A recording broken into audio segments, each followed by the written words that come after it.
नमस्कार दोस्तों, स्वागत है आपका हमारे channel target for IAS and MPPSC with के। आज है 6 नवंबर 2020 और 6 नवंबर के करंट अफेयर्स में आपका स्वागत है। जो लोग पहली बार इस चैनल को विजिट कर रहे हैं मैं उन्हें बताना चाहूंगा, हम लोग डेली बेसिस पर डिस्कस करते हैं मध्य प्रदेश का दैनिक करंट अफेयर्स।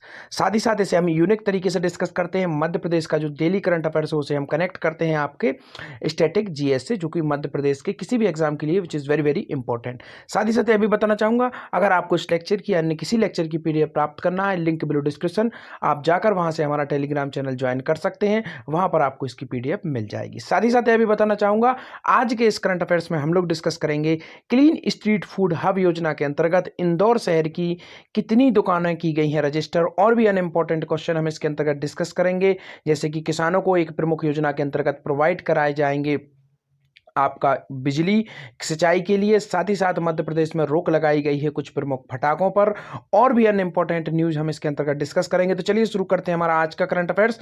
तो हमारा पहला क्वेश्चन है, मध्य प्रदेश के किस जिले के महिला स्व सहायता जो समूह है, मध्य प्रदेश के किस जिले के महिला स्व सहायता समूह ने मुख्यमंत्री से की मुलाकात? तो आपका ऑप्शन नंबर 1 है सीहोर जिला, ऑप्शन नंबर 2 भोपाल जिला, ऑप्शन नंबर 3 ग्वालियर जिला और ऑप्शन नंबर 4 सागर जिला। तो दोस्तों इसका राइट आंसर है आपका सीहोर जिला। जी हाँ, सीहोर जिले के जो महिला स्व सहायता समूह थे उसने की है किससे मुलाकात? माननीय मुख्यमंत्री शिवराज सिंह चौहान जी से। चलिए आइए देखते हैं, जब महिला स्व सहायता समूह की बात हुई है तो उनसे संबंधित कुछ इंपॉर्टेंट फैक्ट मैं आपको यहाँ पर बताना चाहूंगा, जैसे कि जीवन ज्योति योजना। जी हाँ, जीवन ज्योति योजना के अंतर्गत क्या कार्य दिया गया था? लॉकडाउन के दौरान जो महिलाओं का और पुरुषों का रोजगार छिना था, उसके अंतर्गत महिलाओं को आत्मनिर्भर बनाने हेतु मध्य प्रदेश गवर्नमेंट द्वारा मास्क निर्माण के कार्य में उन्हें लगाया गया था, और वह योजना थी जीवन योजना के अंतर्गत महिला जो स्व सहायता समूह थे उन्हें मास्क निर्माण का कार्य दिया गया। साथ ही साथ देखते हैं एक और इंपॉर्टेंट योजना थी बैंक सखी योजना। जी हाँ, बैंक सखी योजना। इस योजना के अंतर्गत क्या किया गया था?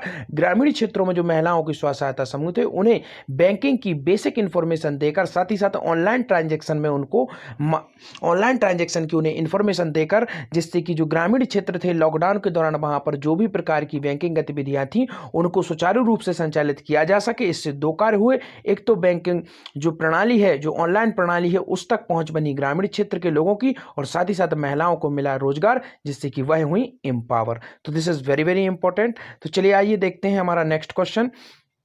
स्थानीय स्तर पर निर्मित वस्तुओं के विक्रय को बढ़ावा देने के लिए सरकार करेगी ब्रांडिंग, यह भी कहा मुख्यमंत्री शिवराज सिंह चौहान ने। इसी दौरान मुख्यमंत्री श्री चौहान ने स्व सहायता समूह से तैयार दीपावली गिफ्ट पैक था उसे क्रय कर भुगतान भी किया। तो अर्थात इनका जो एक पैकेट इन्होंने तैयार किया था समूह महिला स्व सहायता समूह द्वारा, यह गिफ्ट पैक था, और उसका सर्वप्रथम जो पहला पैकेट है उसकी डिलीवरी ली माननीय मुख्यमंत्री शिवराज सिंह चौहान ने, और उसका भुगतान भी किया। सीहोर जिले की स्व सहायता समूह की महिलाओं ने मुख्यमंत्री श्री चौहान से भेंट की।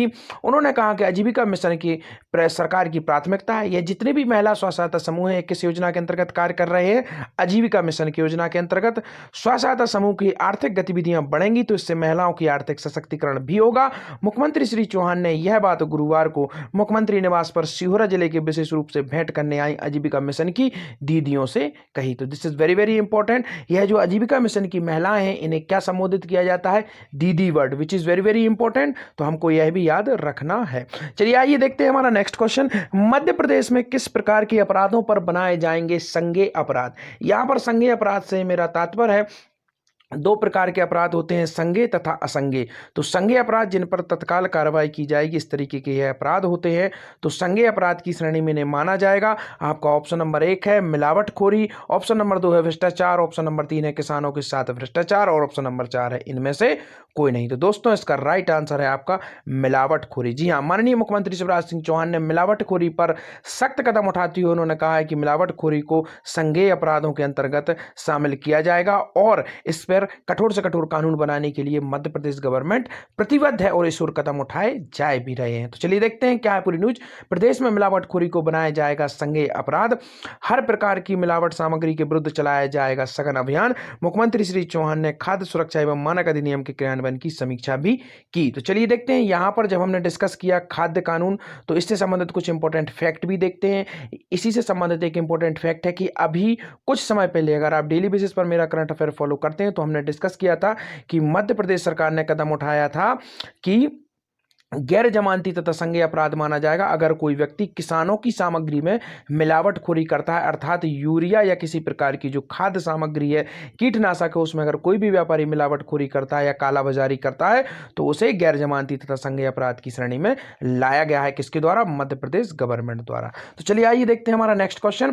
क्लीन स्ट्रीट फूड हब योजना के अंतर्गत इंदौर में कितनी दुकानें प्रमाणित की गई हैं? काफी इंपॉर्टेंट है। सबसे पहले मैं आपको बताना चाहूंगा कि क्लीन स्ट्रीट फूड हब क्या है। इसके अंतर्गत यह है कि हाइजीन का प्योर ध्यान रखते हुए जो मानक निर्धारित किए गए हैं WHO के अकॉर्डिंग, उनको फॉलो करते हुए क्लीन स्ट्रीट फूड, अर्थात आप समझ सकते हैं जो स्ट्रीट फूड होते हैं, जो स्ट्रीट पर लगाए जाते हैं, उसमें काफी लोगों को रोजगार की प्राप्ति भी होती है और अधिकतम लोग इसका लुत्फ भी लेते हैं। इसीलिए स्ट्रीट फूड योजना के अंतर्गत क्लीन स्ट्रीट फूड योजना अपनाई गई है। और इंदौर में इस योजना के अंतर्गत कितनी दुकानों को प्रमाणित किया गया है? आपका ऑप्शन नंबर 1 है 56, ऑप्शन नंबर 2 है 77, ऑप्शन नंबर 3 है 88 और ऑप्शन नंबर 4 है इनमें से कोई नहीं। तो दोस्तों इसका राइट आंसर है आपका 56 दुकान है। जी हाँ, लगभग 56 जो शॉप्स हैं उनको इसके अंतर्गत प्रमाणित किया गया है। तो चलिए देखते हैं क्या है पूरी न्यूज।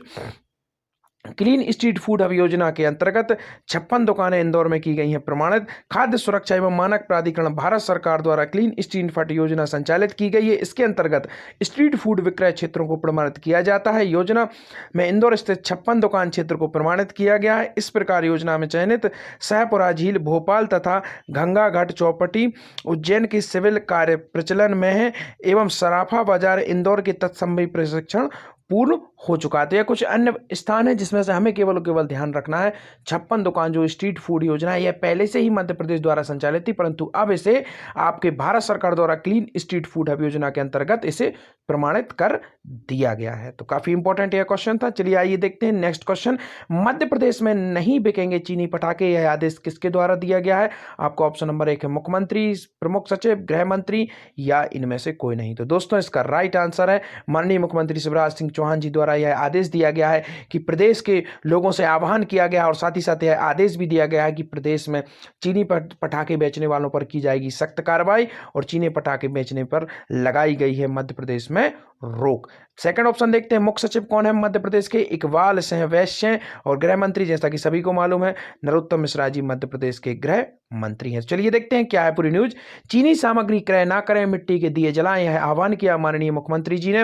मुख्यमंत्री श्री शिवराज सिंह चौहान ने कहा कि मध्य प्रदेश के चीनी पटाखे बेचना एवं उनका उपयोग प्रतिबंधित रहेगा। ऐसा करने पर एक इंपॉर्टेंट एक्ट है, this is very very important, आपको इसका नाम याद रखना है, एक्सप्लोसिव एक्ट के अंतर्गत की संबंधित धाराओं के विरुद्ध दंडात्मक कार्रवाई की जाएगी। उन्होंने प्रदेश की जनता से अपील की है कि आत्मनिर्भर भारत अभियान के अंतर्गत लोकल को वोकल बनाने के लिए स्थानीय उत्पादों को खरीदा जाए। दीपावली के दौरान मिट्टी के दिए खरीदें जिससे स्थानीय कुमारों को रोजगार प्राप्त हो। यहाँ पर आपने वर्ड देखा आत्मनिर्भर भारत और आत्मनिर्भर मध्य प्रदेश, कई बार यह वर्ड यूज हो चुका है। तो चलिए आइए आपको बताता हूँ आत्मनिर्भर मध्य प्रदेश और आत्मनिर्भर भारत क्यों इंपॉर्टेंट है। जैसे कि आत्मनिर्भर मध्य प्रदेश योजना का शुरुआत कब से की गई थी? आपका आत्मनिर्भर जो मध्य प्रदेश उस योजना की शुरुआत की गई थी 1 सितंबर से। काफी इंपॉर्टेंट है और this is very very important. और चलिए इसी से संबंधित एक और इंपॉर्टेंट इन्फॉर्मेशन आपको देना चाहूंगा, जैसे कि किल कोरोना वायरस अभियान कब शुरू किया गया था? तो मध्य प्रदेश में यह शुरू किया गया था 1 जुलाई से। और किल कोरोना वायरस अभियान 2 कब शुरू किया गया था?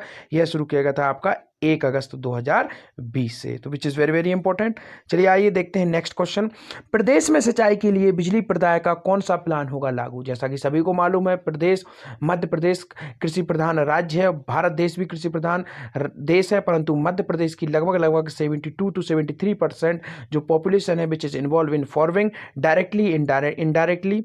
तो आप देख सकते हैं इसमें प्रदेश के जो बिजली है वो सबसे बड़ा मुद्दा रहता है और विगत कुछ सालों में हमने देखा कि बिजली में काफ़ी अधिक सुधार हुआ है। तो प्रदेश में सिंचाई के लिए बिजली प्रदाय का कौन सा प्लान होगा लागू? काफ़ी इंपॉर्टेंट है। तो आपका ऑप्शन नंबर 1 है फ्लैक्सी प्लान लागू होगा, सेकंड सेमी प्लान लागू होगा, दोनों होंगे या इनमें से कोई नहीं। तो दोस्तों इसका राइट आंसर है आपका ऑप्शन नंबर 1 फ्लैक्सी प्लान लागू होगा। अब यह फ्लैक्सी प्लान है क्या इसकी इंपॉर्टेंस है? तो चलिए आइए देखते हैं which is very very important.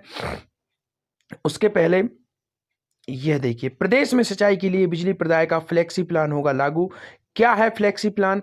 तो यह है फ्लैक्सी प्लान। प्रदेश में वर्तमान में 11 kV कृषि फीडरों से सिंचाई की बिजली दिन में 6 घंटे तथा रात में 11 घंटे प्रदान की जाती है। तो ये 11 केवी की कृषि फीडरों से बिजली प्रदान दिन में 6 घंटे तथा रात में 4 घंटे प्रदान की जाती है। अब देखते हैं ये फ्लेक्सी प्लान क्या है। फ्लेक्सी प्लान के अंतर्गत इतने ही समय बिजली प्रदान की जाएगी, परंतु पीक लोड के समय को छोड़कर कम लोड के समय बिजली प्रदान की जाएगी। प्रातः 9 बजे सर्वाधिक लोड का समय होता है, अतः इस समय को छोड़कर बिजली दी जाएगी। फ्लेक्सी प्लान के अंतर्गत ए, बी एवं सी समूह में बिजली दी जाएगी। इस योजना के अंतर्गत प्रतिदिन बिजली की अधिकतम मांग 16,000 megawatt, which is very very important, 16,000 megawatt से घटकर 14,766 मेगावाट होना अपेक्षित है। बिजली की मांग घटने से किसानों की अतिरिक्त बिजली दी जा सकेगी तथा अन्य राज्यों को बिजली भी बेची जा सकेगी। यहाँ पर सीधा आपको यह मैं बताने की कोशिश कर रहा हूँ कि जिस समय पीक लोड, आप समझ सकते हैं पीक लोड से यहाँ पर तात्पर्य है ऐसा एक समय जहाँ पर अधिकतम उपभोक्ता बिजली का यूज कर रहे हों, उसे कहा जाता है आपका पीक लोड। तो इस दौरान बिजली प्रदान किसानों को ना कर किस दौरान प्रदान की जाएगी, जब लोड कम होगा उस दौरान किसानों को अधिक बिजली उपलब्ध कराई जाएगी, जिससे दोनों का फायदा होगा। तो चलिए आइए देखते हैं, यहाँ से एक और इंपॉर्टेंट फैक्ट निकल कर आता है। जैसा कि सभी को मालूम है हम लोग स्टैटिक जीएस से कनेक्ट करते हैं हमारा क्वेश्चन। तो यहाँ पर यह चार्ट आप देख सकते हैं। तो इसके अंतर्गत दिया गया है मध्य प्रदेश की वर्तमान विद्युत क्षमता क्या है प्रतिदिन की। तो देखते हैं राज्य में थर्मल पावर से कितनी विद्युत उत्पादन होती है, 5400। राज्य जल विद्युत उत्पादन कितनी होती है, 917। यह मैं दोबारा कहना चाहूँगा, यह काफ़ी इंपॉर्टेंट है, यह स्टैटिक जीएस का भी पार्ट है। तो आप इसकी पीडीएफ आपको टेलीग्राम चैनल पर मिल जाएगी, वहाँ से आप इसको नोट कर लीजिए। यह बदलता रहता है, जब भी यह चेंज होता है मैं आपको हमेशा यह बताता रहूँगा। करंट से आप इसे अपडेट करते रहिएगा। टेलीग्राम चैनल पर आपको इसकी पीडीएफ मिल जाएगी। और संयुक्त उपक्रम एवं अन्य हाई डलर से कितना उत्पादन होता है, लगभग 2456। केंद्रीय क्षेत्र से कितनी बिजली आती है, 5055। और निजी क्षेत्र से कितनी बिजली आती है, 1942। और यहाँ पर आप देखेंगे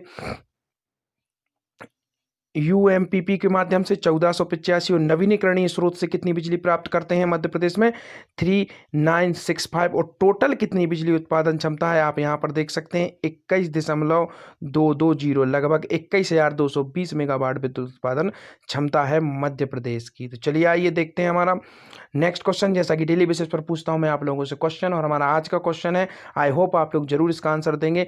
मध्य प्रदेश का प्रथम विश्वविद्यालय कौन सा था, किस शहर में से खोला गया था, कब इसे खोला गया था और किसके द्वारा इसे खोला गया था, यह सभी जानकारी आपको देना है। और विश्वविद्यालय से संबंधित कुछ इंपॉर्टेंट फैक्ट अगर आप इसके अंदर डाल सकते हैं तो आप उनको इसके अंदर इंक्लूड कर सकते हैं। और जो आंसर मुझे सबसे अच्छा लगेगा उसे मैं नेक्स्ट डे आप लोगों से सभी के साथ डिस्कस करूंगा। तो thank you so much watching this video, बने रहिए हमारे साथ। Target for IAS and MPPSC with KK.